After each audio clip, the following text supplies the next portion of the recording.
Hello నమస్తే అండి. మాది డ్రై ఫ్రూట్ షాప్ అండి. లొకేషన్ వచ్చి కాకినాడ గ్లాస్ హౌస్ అంట.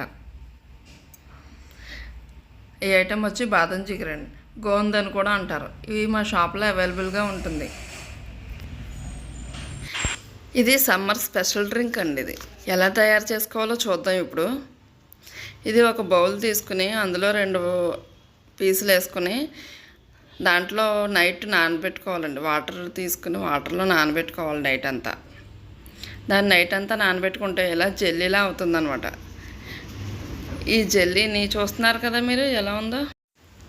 దీన్ని ఒక గ్లాస్ వాటర్లో మిక్స్ చేసుకుని తాగాలండి. లేదు ఇలా సబ్జా వాటర్లో అయినా సరే తాగొచ్చండి.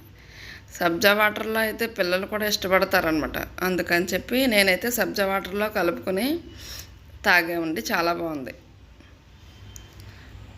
ఈ డ్రింక్ తాగడం వలన బాడీ